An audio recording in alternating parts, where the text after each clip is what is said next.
이 말씀들이 결국 여러분들이 같이 선포하시면서 이게 깨달아지시는 부분들이 있으셨는지 모르지만 결국 모든 것들이 말씀하고 연관되어져 있다는 거예요. 그래서 요한복음 1장 1절 말씀을 보게 되면 태초에 뭐가 계셨다고 그래요? 말씀이 계셨다고 그러죠. 근데 그 말씀이 누구와 함께 계셨다고 그러죠? 하나님과 함께 계셨대요. 그러면서 그 말씀이 곧 뭐라고 그러죠? 하나님이라고 그러십니다. 그러니까 결국 우리가 그 말씀에 되시는 그 예수님을 알기 위해선 결국 말씀을 혼으로 집어넣는 게 아니라 영으로 집어넣어야 돼요. 아까 요한복음 6장 63절 말씀드렸잖아요. 살리는 것은 영입니다. 예수님이 오신 이유는 우리의 육적인 어떤 회복이나 이런 것을 위해서 오신 것이 결코 아니라는 거예요. 영이 회복이 돼야 돼요. 그러니까 예수님을 알기 전에는 우리의 영이 어떻게 돼 있다는 겁니까? 영이 죽어 있는 거죠. 영이 잠자고 있는 거예요. 어차피 하나님께서 우리를 영적인 존재로 만드시긴 하셨어요. 왜? 뭘 집어넣으셨죠? 처음 첫 번째 사람 아담한테 뭘 불어넣으셨습니까? 생기를 불어넣었다고 그러죠. 그 생기가 무엇이냐면 바로 에너지라는 거예요. 우리가 히브리서 4장 12절 말씀하셨잖아요. 하나님의 말씀은 살아있고 뭐가 있다고 그래요? 활력이 있다. 옛날에는 운동력이라고 그랬습니다. 옛날 개혁 성경에는 그 운동력이라는 것, 활력이라는 것이 바로 그 생기하고 똑같은 단어예요. 그러니까 하나님께서는 나에게 죽어있는 존재, 혼과 육은 있지만 영적으로 죽어있는 걸 하나님께서 생기를 불어넣음으로 영적인 존재니까 하나님은 영이십니까? 하나님은 혼이십니까? 영이시거든요. 그러니까 하나님과 영적인 관계가 맺어졌다는 거예요. 그런데 죄를 지음으로 인해 가지고서 내가 영적인 관계를 끊어버린 거예요. 그러니까 그것을 구약 시대에는 하나님께서 필요한 자들에게만 나타나셔 가지고 영적인 관계를 연결시켜 줍니다. 이게 바로 이제 하나님의 영이 뭐죠? 성령이잖아요. 그 하나님의 영이 그 어떤 사람에게 임함으로 인해서 하나님과를 보게 되고 하나님을 알게 되고 하나님의 메시지를 듣게 되는 거예요. 일반적인 사람들, 구약에 있는 이스라엘 백성들이 하나님을 만난 적 있나요? 없잖아요. 그 시대의 선지자들이나 아니면 어떤 하나님께서 택하신 자들에게만 하나님이 나타나셨다는 거예요. 그런데 그러한 영적인 것으로 단절되어 있는 것을 결국 누가 오셔서 말씀이시고 하나님이신 예수님이 육신을 입고 오신 거예요. 그렇죠? 요한복음 1장 14절 말씀. 그 말씀이 육신이 돼서 오신 분이 예수님입니다. 곧 하나님이 오신 거죠. 하나님이 오셔서 우리의 뭘 살려주신다고요? 영을 살려주신다. 그러니까 우리가 예수님을 믿게 되면 내가 닫혀있던 뭐가 깨어나는 거예요? 영이 깨어나는 거예요. 그래서 예수님을 보면서 그래서 로마서 10장 10절 말씀을 보게 되면 예수님을 딱 봤을 때 예수님이 나의 구주네 라고 믿게 되어지는 것은 결국 누가 역사하시는 거냐면 하나님이 역사하시는 겁니다. 근데 하나님이 오셔가지고 하는 게 아니라 성령이, 그렇죠? 성령이 역사하시니까 로마서 10장 10절이 뭐예요? 사람이 마음으로 믿어 의에 이르고 입으로 시인하여 구원에 이르니라. 즉 마태복음 16장 16절 말씀에 예수님께서 제자들에게 너희들이 나를 누구라 하느냐 했을 때 베드로가 한 고백이 있죠. 주는 그리스도시요 살아계신 하나님의 아들이십니다. 이게 로마서 10장 10절의 고백이에요.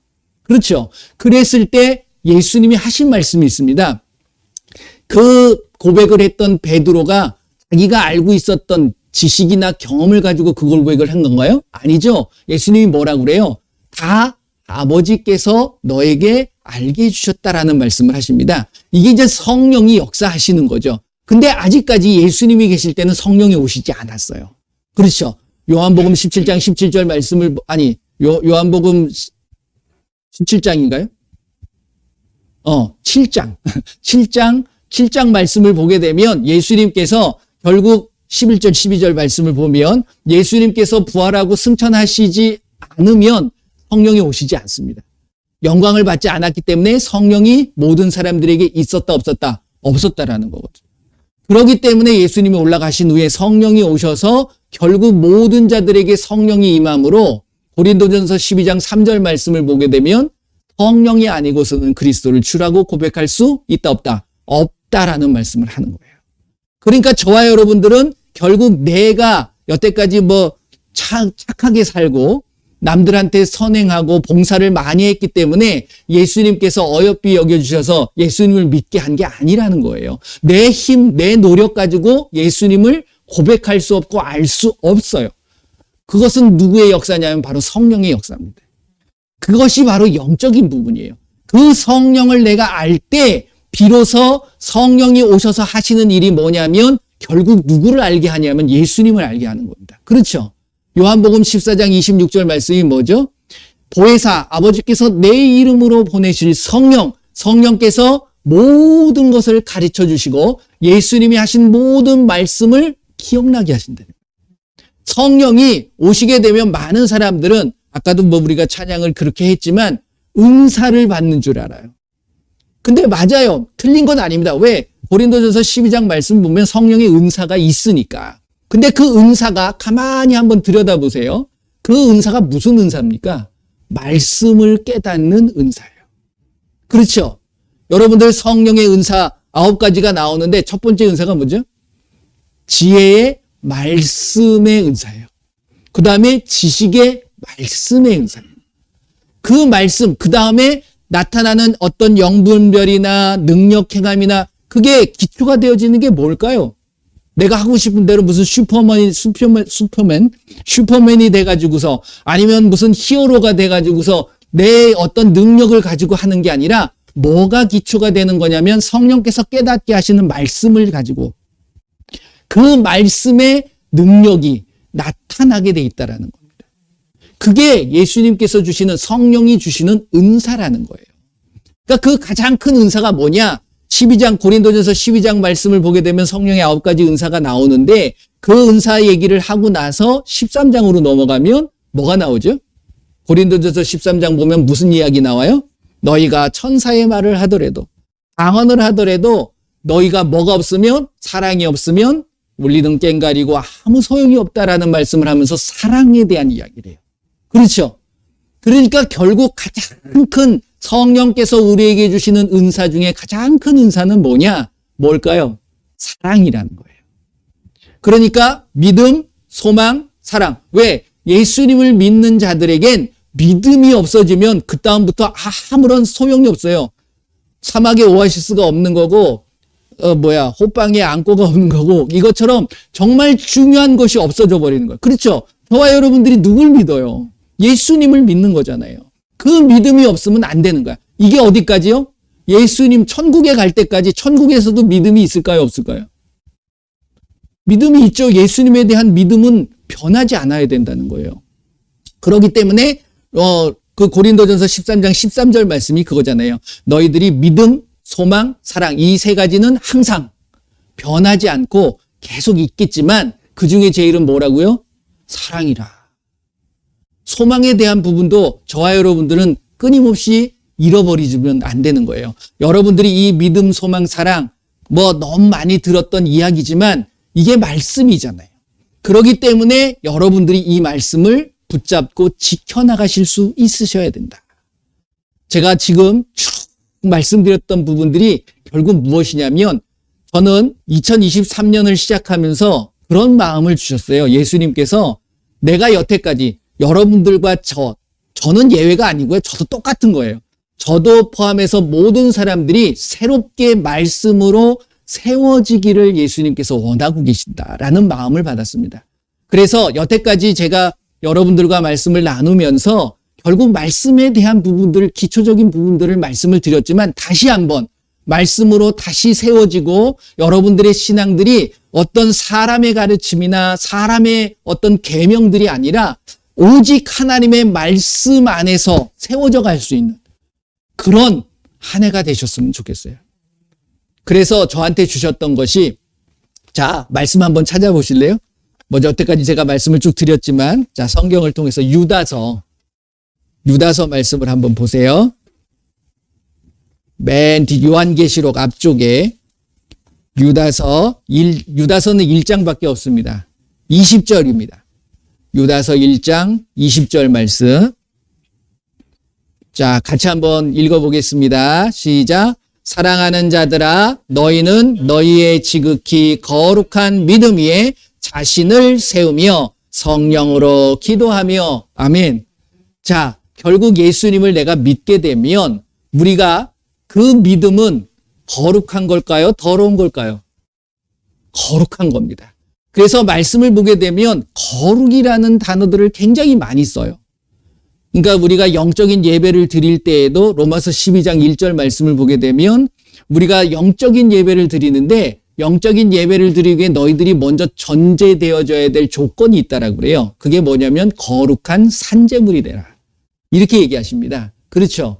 그래서 거룩이라는 것은 12장 2절 말씀 로마서 12장 2절을 보게 되면 이 세대를 본받지 말고 마음을 새롭게 함으로 변화가 돼야 된다라는 말씀을 하십니다.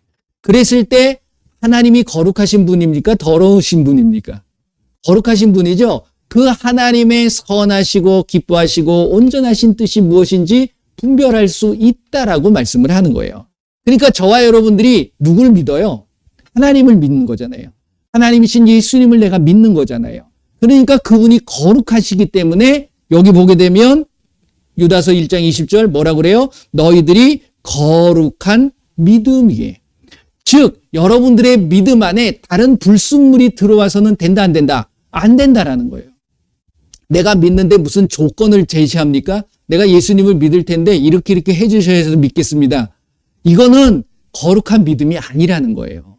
세상적인 타협이 되어지는 거죠, 결국은. 그러니까 저와 여러분들이 그 거룩한 믿음을 지켜나가기 위해서 그 믿음을 가지고 뭘 세운다고요? 자기 자신을 세워가야 돼요. 뭐에? 믿음이라는 것에. 그러면 저와 여러분들이 믿음 위에 세워가야 되는데 뭘 믿고 뭘 바라보면서 믿느냐라는 게 중요하다라는 거예요. 여러분들은 세상의 기준은요, 내가 보지 않는 것을 믿을 수 있나요? 아니죠. 손에 들어야지 믿을 수 있고 손에 잡혀야지. 그리고 봐야지만이 내가 봤으니까 믿어. 이렇게 되는 겁니다. 그런데 하나님의 기준의 믿음은 그게 아니에요. 그렇죠? 여러분들 믿음의 기준이 뭡니까? 참 잘 말씀드려둔 것이 히브리서 11장 1절 말씀이잖아요. 믿음은 바라는 것들의 실상, 보지 못하는 것들의 증거라고 얘기합니다. 내가 바라는 것 아직 안 이루어진 거예요. 근데 그것이 나타날 거라는 사실을 믿는 거야. 그리고 보이지가 않아, 만져지지도 않아. 그런데 만져질 것이고 보여질 거라는 사실을 내가 신뢰하는 것. 이게 믿음이라는 겁니다. 그러니까 저와 여러분들이 예수님 오시겠다. 분명히 약속하고 가셨어요. 말씀에 있습니다. 그것을 여러분들과 제가 믿기 때문에 그래 예수님 다시 오실 거야 라고 믿으시는 거야. 그거 믿으십니까? 자, 그러면 다른 것들은 내 어떤 경험이나 내 지식을 가지고 말씀을 보시게 되면 결국 그 말씀이 내 지식과 경험에 의해 가지고서 이게 규정 지어지게 돼 있거든요. 그러면 못 믿어요. 아니 예수님이 무리를 걸으셨다. 그거 과학적으로 증명이 됩니까? 사람이 어떻게 무리를 걸어요? 배도 아닌데. 그걸 어떻게 믿어? 그런데 말씀에 나와 있기 때문에 그 사실을 그냥 믿는다면 저와 여러분들도 무리를 걸을 수 있을까요? 없을까요? 걸을 수 있다는 거예요. 그렇다고 해가지고서 무턱대고 나한테 나타내기 위해서 걷는 게 아니라 그러니까 우리가 그 믿음의 어떤 기준들을 말씀에 의해서 잘 어떻게 해야 된다? 세워져 가야 된다. 이 유다서 1장 20절에 자신을 세우며 라고 되어 있는 것이 영어 성경을 보게 되면 빌드업이라고 되어 있습니다. 이 빌드업이 굉장히 중요해요. 모든 부분에 있습니다. 그러니까 우리가 삶을 살아가는 데 있어서도 그리고 어떤 사람을 만나가는 인간관계 속에서도 가장 이 기본적인 것이 제대로 돼야지만이 예쁘게 세워져 간다는 거예요. 집을 지을 때만이 필요한 게 아니라 뭐 스포츠 좋아하시는 분들도 그런 얘기들 많이 했을 겁니다. 이번에 이제 월드컵 끝났지만 월드컵 할 때에도 축구할 때 정말 많이 듣던 이야기들이 뭐예요? 빌드업 하는 얘기들을 많이 하거든요. 그러니까 공격을 해나가기 위해서 처음에 수비에서부터 나갈 때에 사람들 앞에서 그 공격을 하기 위해 준비되어지는 것이 엉망이면 공격 자체를 할 수가 없다는 거예요. 여러분들의 삶도 마찬가지예요. 그런데 저는 세상적인 얘기는 뭐 여러분들이 저보다 더 잘할 테고 신앙적인 부분에서도 이 빌드업이 굉장히 중요하다. 그런데 이 빌드업을 어디에 세우는 거예요? 믿음에 세우는 거예요. 그러면 저와 여러분들이 무엇을 믿어야 되느냐? 이게 중요하다라는 거죠. 그러니까 저와 여러분들이 뭘 믿어요? 바로 예수님을 믿는데 그 예수님이 바로 말씀이시다는 사실을 아셔야 됩니다. 요한복음 1장 1절 말씀에도 제가 말씀을 드렸던 것처럼 바로 그것이 예수님이라는 사실이에요. 뭐가? 말씀 자체가. 그리고 아까 요한복음 6장 63절에도 뭐라고 그랬습니까? 예수님이 하신 모든 말씀들이 뭐라고 그래요? 영이다라고 이야기를 합니다. 그리고 요한복음 5장 찾아보세요. 이건 같이 한번 봅시다. 요한복음 5장 39절 말씀.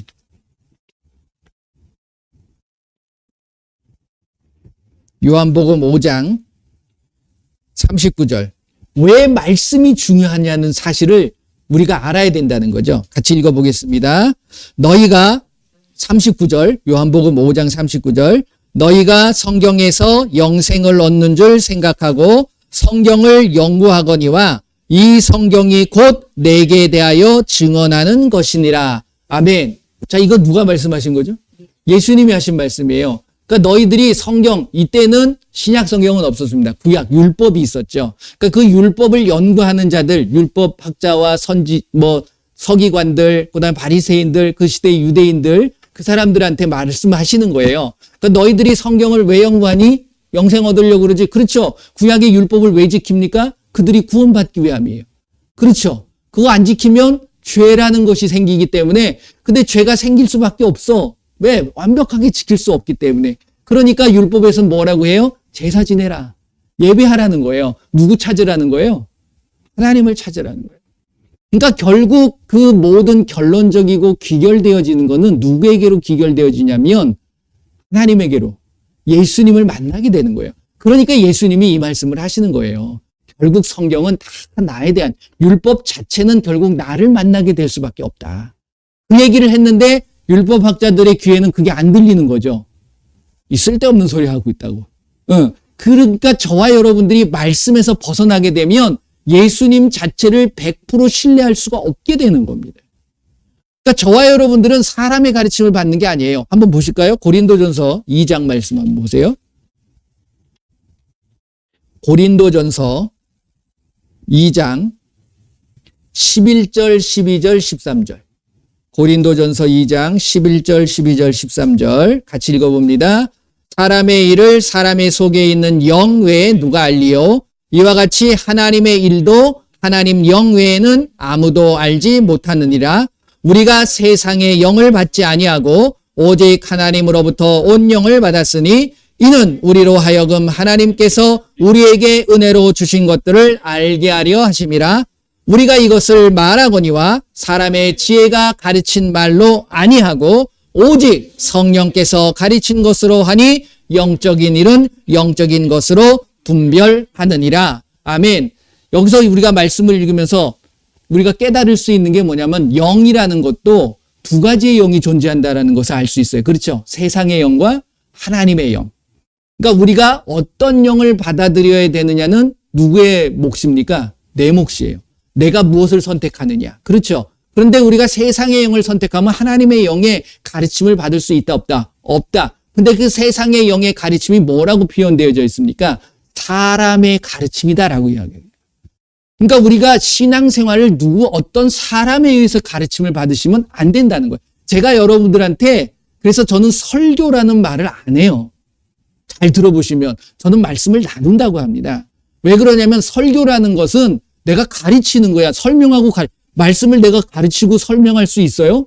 워낙 예수님께서 해놓으신 부분을 저는 같이 나누는 거죠. 어떤 가이드를 역할을 하는 거지 여러분들이 그 말씀을 듣고 고백하고 행할 수 있는 모습이 굉장히 중요하다라는 겁니다. 딴 게 아니라.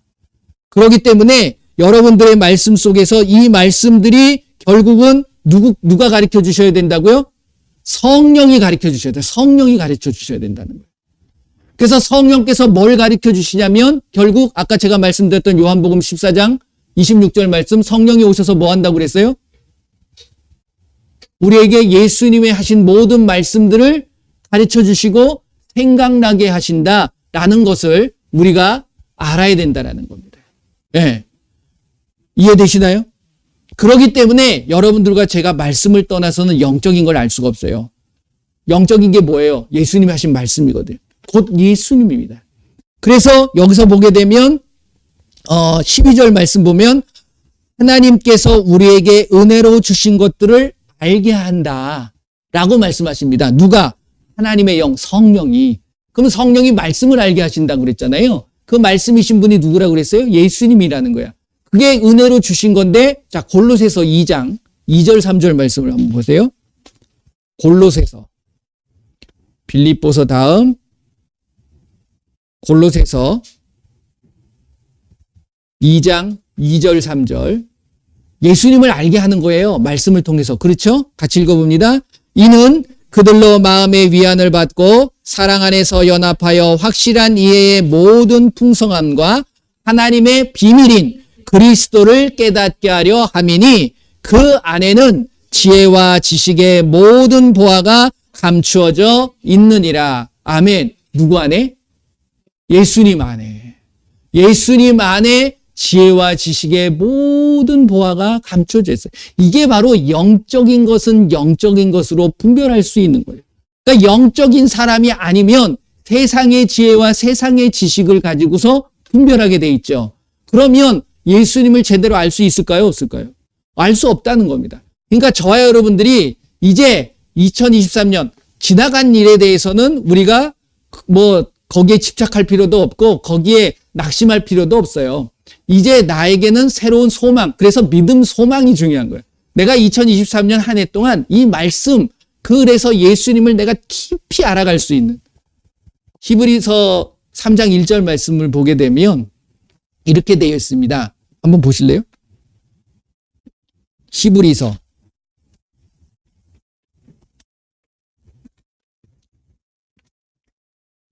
3장 1절. 히브리서 3장 1절. 그러므로 함께 하늘의 부르심을 받은 거룩한 형제들아, 우리가 믿는 도리의 사도이시며 대제사장이신 누구를? 예수를 깊이 생각하라. 그러니까 여러분들이 다른 생각하시면 안 돼요. 예수님을 믿게 되면 예수님만 생각하셔야죠. 그렇죠? 다른 것들이 들어오게 만들면 안 되는 거예요. 그런데 여기서도 거룩한 형제들아, 결국 예수님을 알기 위해서 내가 거룩이라는 속성을 만들어 가야 됩니다. 이 거룩이라는 것은 여러분들이 사전적인 의미를 찾아보게 되면 거룩이라는 것은 순수하고 더럽지 않고 이런 표현되어져 있는데 저는 간단하게 구별이라고 얘기를 합니다. 뭐하고? 세상하고. 그러니까 세상과 구별된 삶. 예수님께서 그 거룩의 표현을 뭐라고 하셨냐면 너희는 세상의 빛이 되고 세상의 소금이 되라. 세상에 살아가지만 세상을 떠날 수는 없어요. 그렇잖아요. 세상과 등져가지고 속세를 떠나는 그것은 다른 종교에서 이야기하는 거. 우리는 종교가 아니잖아요. 거룩하신 창조주를 믿는 거니까. 그 믿음은 그 하나님이시고 예수님이신 분이 너희가 세상 속에서 구별된 삶을 살아야 된다. 그리고 착하게 살아야 돼요. 선하게 살아야 돼요. 그리고 모든 사람들에게 인정받아야 돼요? 아니면 인정받지 못해야 돼요? 인정받아야 됩니다. 칭찬받아야 될까요? 손가락질 받아야 될까요? 칭찬받아야 되는 거예요. 그러면 여러분들이 거룩의 삶을 살고 있는가 나를 한번 살펴보시면 돼요. 그래서 마태복음 7장 말씀, 7장 1절서부터 시작되어지는 말씀을 보게 되면 뭐라고 합니까? 너희들은 판단하라고 그래요? 하지 말래요? 심판하라고 그래요? 하지 말래요? 헤아리라고 그래요? 헤아리지 말라고 그래요? 그런 거 하지 말래요. 그러면서 남을 비교하고 남에게 손가락질 하지 말라고 그러는 겁니다. 그러면서 누구를 보라? 나를 봐라. 네 안에 있는 들보가 더 큰데 남의 티를 보면서 뭐라 그러지? 말하라 라는 말씀을 예수님이 하고 계시는 겁니다. 근데 우리는 그렇게 사나요? 아니죠. 맨날 비교하면서 살지 않나요?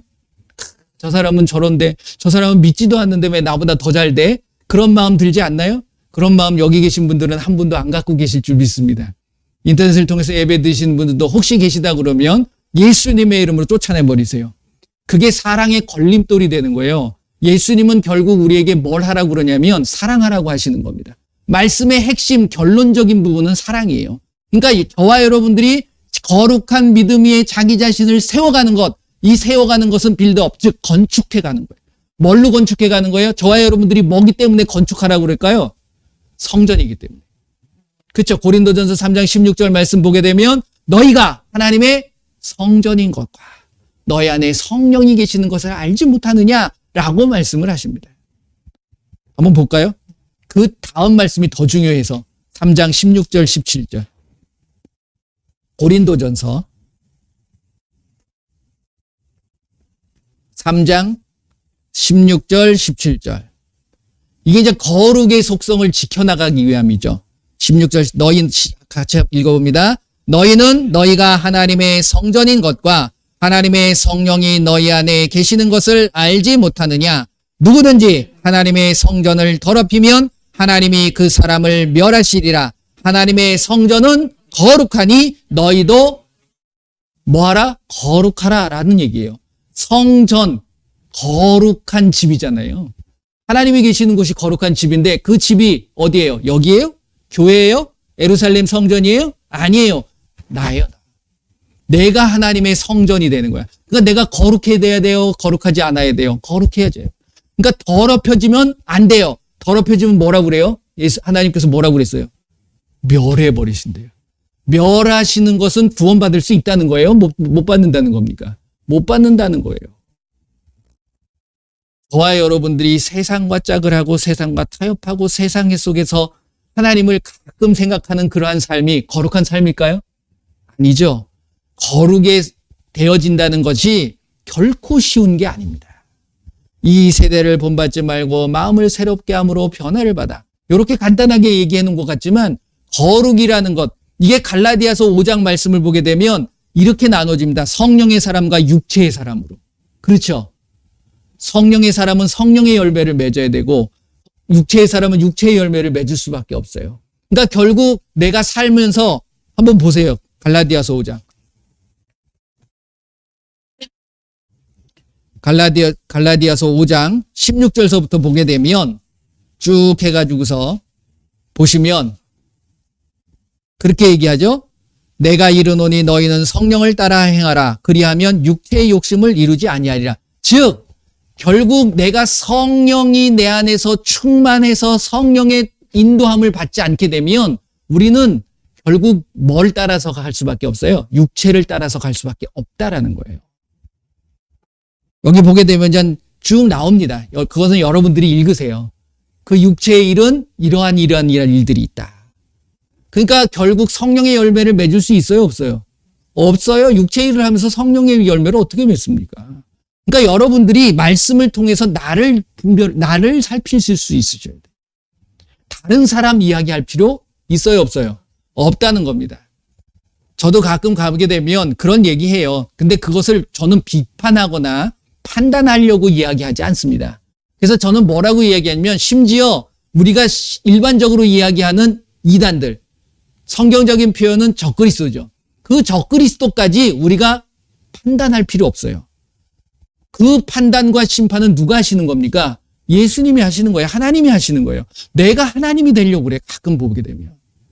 나만 제대로 서가면 되는 거예요. 그렇잖아요. 내 안에 아름다운 사랑의 열매가 맺혀지고 있는지, 기쁨이 내 안에서 넘쳐나고 있는지, 내가 가는 곳에 평안을 주고 있는지. 그게 아니라면 나는 성령의 사람이 아닌 거예요. 하나님의 말씀대로 행하고 있지 않은 거라는 겁니다. 그렇죠?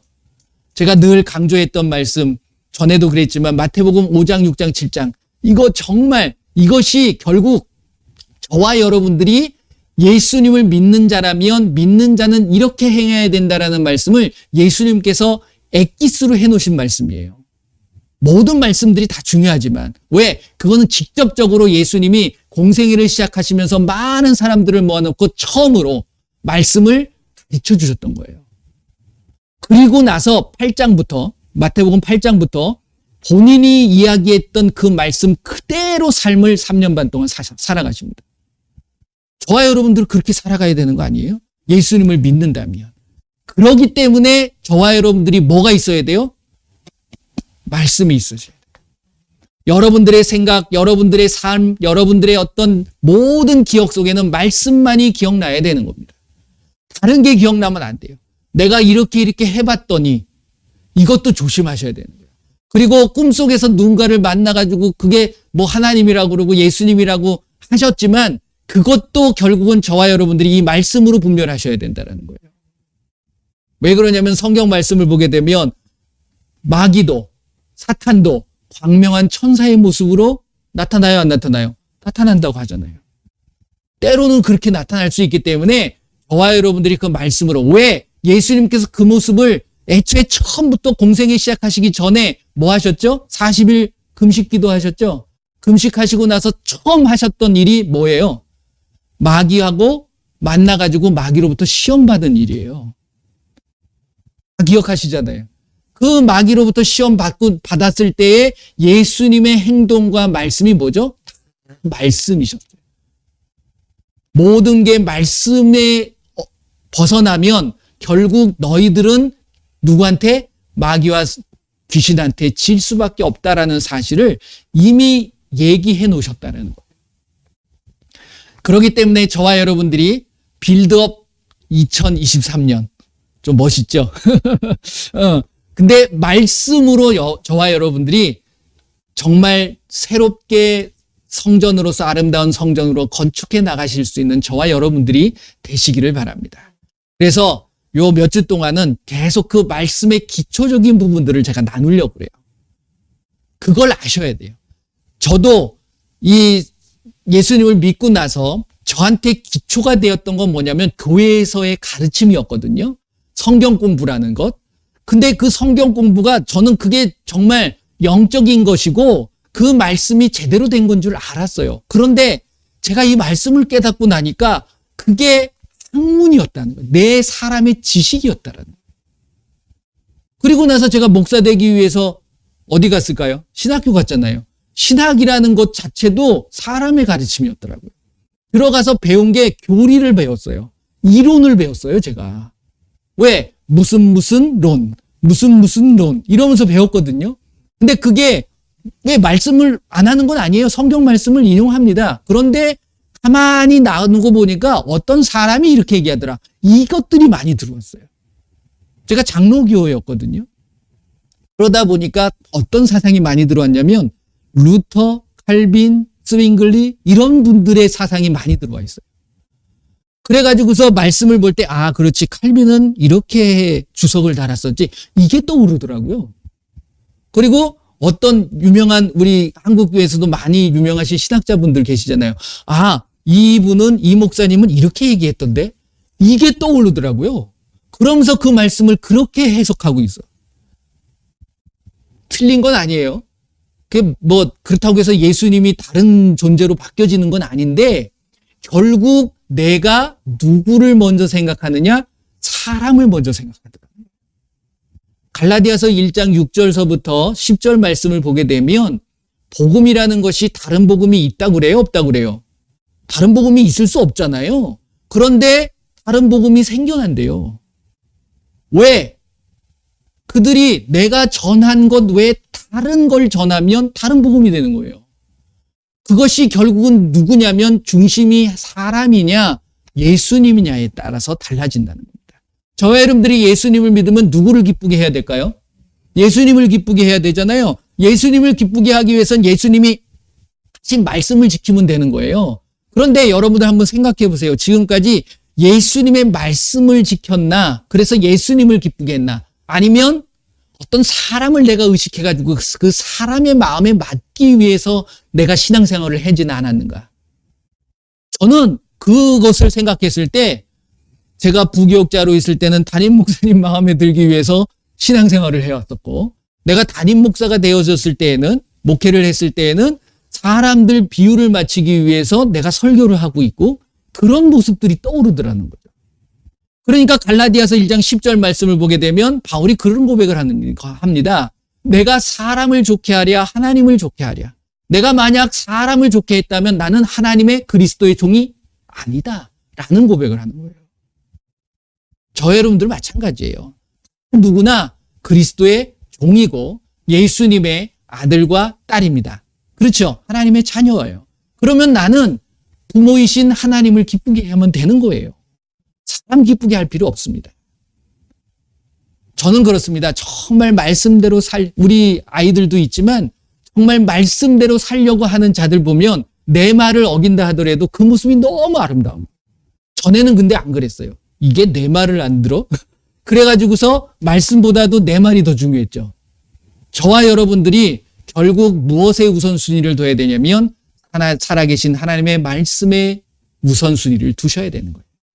그랬을 때 그 말씀을 하는 겁니다. 마태복음 6장 33절 말씀이죠. 뭐라 그래요? 먼저 그의 나라와 그의 의를 구하라. 근데 우리는 무엇을 먹을까, 무엇을 마실까, 무엇을 입을까에 대한 걱정들을 더 많이 하잖아요. 그러면서 34절에 뭐라 그래요? 내일의 일은 내일이 할 거다. 내일 걱정 미리 하지 말아라. 라는 말씀을 하고 계시는 거예요. 그러니까 저와 여러분들은 하나님의 뜻이 먼저 중요합니다. 그러기 위해선 말씀이 중요하다는 거예요. 그래서 이 말씀들을 하나하나 세워져 가는 올 한 해가 되시기를 바라고요. 그 말씀대로 세워져 갔을 때 저와 여러분들의 삶에 그 말씀의 풍성함이 나타나게 돼 있는 거예요. 예수님께서는 그 풍성함을 우리에게 허락해 주실 줄 믿습니다. 그래서 아프신 분들은 그 말씀대로 의지해서 기도할 때 치유함이 있는 거고, 여러분들의 삶에 부족함이 있는 것, 그게 연약함이잖아요. 아까 마태복음 8장 16절 17절 했잖아요. 예수님께서 해가 저물었을 때 많은 사람들이 예수님 계시는 곳으로 오는 거야. 병든 자, 귀신 들린 자를 많이 데리고 왔어요. 그랬더니 예수님께서 그 병든 자를 다 치료하시고 귀신들을 다 쫓아내 주셨어요. 왜? 뭐 하기 위해서? 말씀을 이루기 위해서. 누구의 말을? 이사야 선지자가 하신 연약한 것을 친히 담당하시고 병든 병을 다 치료하신다는 그 말씀을 이루기 위해서 하셨다는 거예요. 저와 여러분들이 세상의 기준이 아니라 하나님의 기준에도 연약한 부분들이 회복되셔야 된다라는 거예요. 예수님은 풍성한 삶을 살기를 원하시는 거예요. 그러니까 여러분들이 2023년 한 해 동안 정말 많은 사람들에게 나누어주고 많은 사람들을 치유하고 회복할 수 있는 그러한 모습이 되시기 위해선 무엇대로 사셔야 된다? 말씀대로 사셔야 된다. 할렐루야. 예, 그러한 2023년 한 해가 되시기를 예수님의 이름으로 축원을 드립니다. 그래서 말씀에 세워져 가는 올 한 해가 되셨으면 좋겠어요. 여러분들 한번 같이 기도하기를 원합니다. 예수님, 말씀, 혼으로 지식적으로 아는 말씀은 아무 소용없어요. 이 말씀이 이젠 영으로 새겨져야 됩니다. 영의 말씀이 될 때 능력의 말씀이 되어지는 거예요. 그 예수님을 바로 알기 때문에 이제 2023년, 아니 올 한 해뿐만이 아니라 예수님을 만나는 그때까지 내가 정말 예수님만을 깊이 알기 원하고 그 예수님의 말씀대로 살기를 원합니다. 그것을 회방하는 모든 것들을 다 끊어버리고 그 악한 세력들을 예수님의 이름으로 쫓아버리고 오직 예수님의 말씀대로 살겠습니다. 우리 한번 다짐하고 기도하는 시간 갖도록 하겠습니다. 다 같이 기도합니다. 예수님 감사합니다. 이 시간에 귀한 살아계신 하나님의 말씀을 나눴습니다. 이 말씀이 나의 삶에 온전하게 나를 이끌어 주시고 인도하여 주시옵소서. 나의 삶의 말씀에 능력이 나타나게 하시고 말씀의 권세가 나타나게 하시고 이 말씀이 영의 말씀이 되어서 정말 구원의 투구 성령의 검 곧 하나님의 말씀을 가지고 이 말씀의 삶을 따라 선악을 분별하며 거룩한 삶을 살아갈 수 있는 우리 모두가 되게 하여 주시옵소서. 연약하고 부족한 모든 것들이 이제 2023년 한 해 동안 모든 것들이 회복되게 하시고 강건케 되게 하여 주시옵소서. 예수님의 이름으로 기도드립니다. 아멘. 할렐루야. 예. 그래서 그 일환으로 우리가 훈련하는 겁니다. 우리가 계속해서 훈련하는 것으로 저희들이 이 시간에 혹시 본인이 아픈 곳이 있다 그러면 본인이 기도하는 거예요. 믿는 자들에겐 이러한 표적이 따르리니 곧 그들이 내 이름으로, 누구의 이름으로? 예수님의 이름으로 병든 사람에게 손을 얹은 즉 나으리라 라고 말씀하셨기 때문에 저와 여러분들이 손을 얹는 거예요. 저도 아플까요? 안 아플까요? 저도 아파요. 그럴 때는 저는 손 얹고 제가 기도합니다. 예수님의 이름으로 이 병을 준 악하고 더러운 귀신 떠나갈지어다. 예수님의 이름으로 이 병은 나을지어다. 소화 안 될 때는 배에다 손 얹고 기도합니다. 예수님의 이름으로 소화는 잘 될지어다. 선포하는 거예요. 그러면 날까요? 안 날까요? 안 나면 제가 이 얘기 하겠습니까? 그건 낫는 거야. 그걸 경험하니까 아 이거 되는구나 하는 겁니다.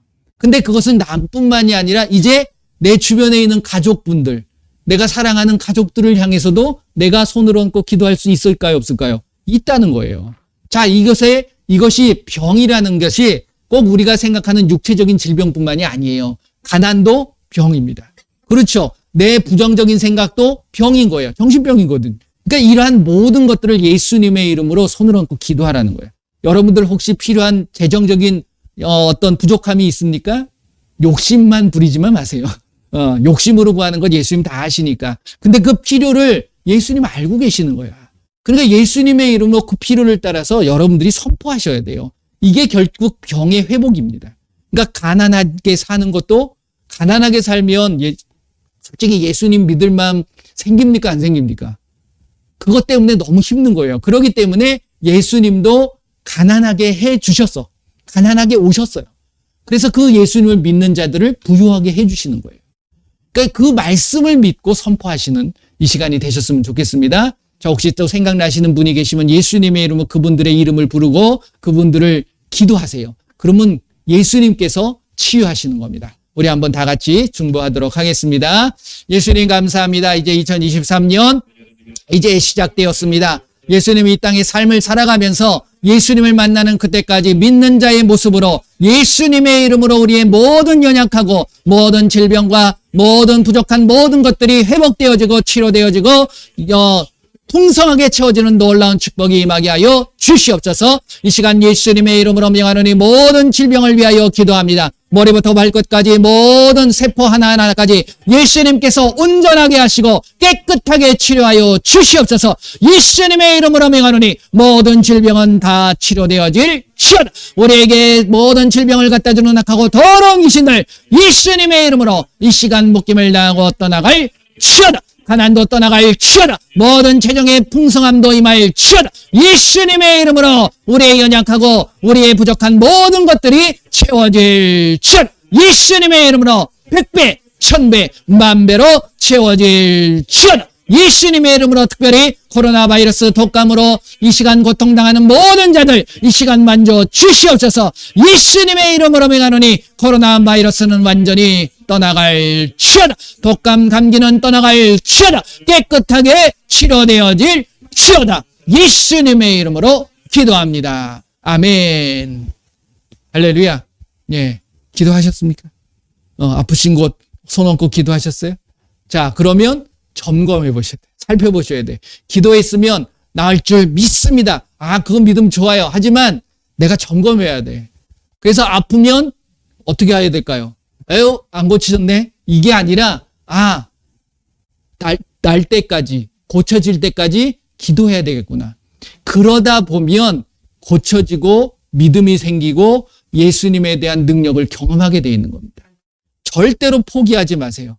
절대로 낙심하지 마세요. 절대로 실망하지 마세요. 여러분들은 예수님만 믿고 나가시면 되는 겁니다.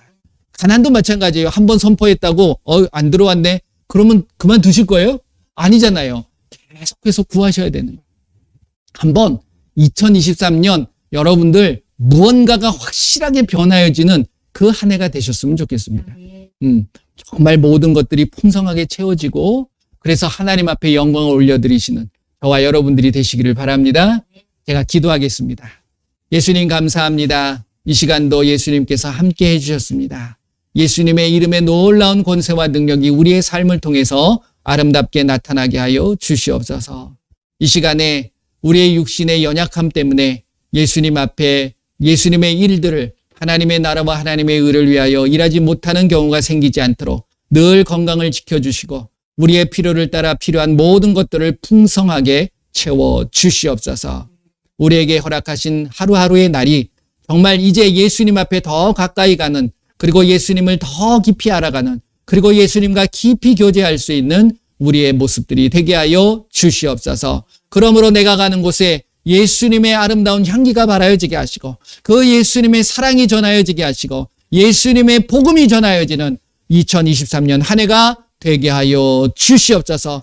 말씀의 능력과 말씀의 권세가 나의 삶을 통해 나타나게 하시고 이제 세상에 더럽고 추한 모든 것들 육체의 일들은 다 버려버리게 하시고 오직 성령의 아름다운 열매들을 맺어가며 그 말씀의 놀라운 능력이 내 삶을 통해서 나타나게 하여 주시옵소서. 내가 가는 곳마다 정말 어두움이 떠나가게 하시고 거짓이 떠나가게 하시고 부정적인 모든 생각들이 떠나가는 놀라운 축복이 나의 삶을 통해 나타나게 하여 주시옵소서. 오직 예수님의 이름만이 높여주시고 그 예수님만이 영광받아 주시옵소서. 지금은 우리 주 예수 그리스도의 은혜와 우리 하나님의 크고 넓으신 사랑하심과 성령님의 인도보 함께하심이 이제 내가 신앙을 세워가는데 말씀을 온전하게 세워가며 그 성령의 가르침대로 순종하며 나아가겠노라고 다짐하고 결단하는 귀한 하나님의 백성들 머리 위에, 그들의 가정과 그들의 삶과 그들의 일터 위에, 그리고 우리 가족들 위에, 그리고 지금 살아가는 우리 민족 위에 지금으로부터 영원토록 함께할지어다. 아멘.